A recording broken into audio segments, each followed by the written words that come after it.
Hello. Just want to take a quick 2 to 3 minutes to explain what the integral part of daily lighting integral means from somebody who's currently studying calculus, trying to convert this over to some stoner math.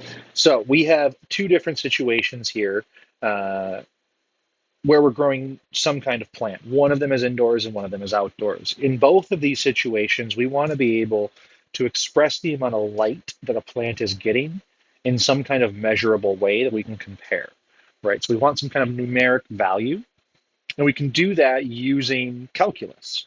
So the concept is very simple. You have a sun, you have a light source that's providing source of light to the plant. And if you're an indoor grower, you know that at a certain time your lights will turn on, and at a certain time your lights will turn off. And during that time, they're going to go up to a certain light level, and they're going to stay there the entire time, and they're going to go down. And they're going to happen like that. Maybe you change your light level one day. You can change it in the middle, and we'll talk about that in a second.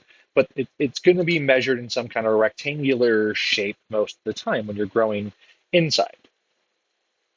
Now, we didn't grow plants inside at first. We grew them outside, and we need to be able to express these same kinds of things for plants that are grown outside. But I think we all know that outside, your sun here isn't going to hang out at exactly 12 o'clock all day. It's going to start down here with very little light. It's going to go up here and have more light, and then come down here later and have less light.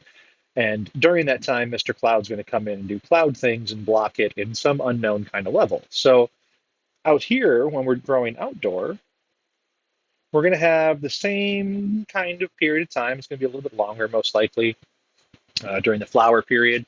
And it's going to start up small, and it's going to grow, and then a cloud's going to come in, it's going to go back up, and it's going to maintain, and it's going to start coming down, and then taper down. So how do we take the area of this?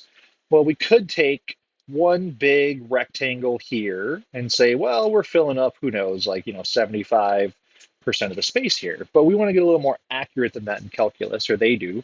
And they're going to take smaller rectangles and smaller rectangles and smaller and smaller and smaller. And they're going to go down to infinity. And they're going to take an infinite number of rectangles across this. And these calculus people are going to put a weird symbol here and go from A to B, which is going to be this A and this B.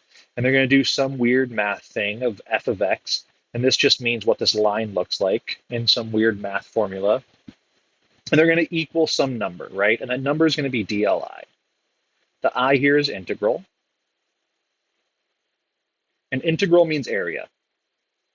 It is the area here. This pink area here is the integral.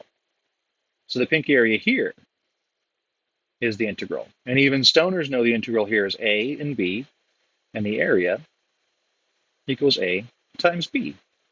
So you can get an estimate if you know your light level, which most of us will measure in PPFD, and you can multiply that by B, which is time, the number of seconds I believe your light level is going to be measured in. You'll have to double check that.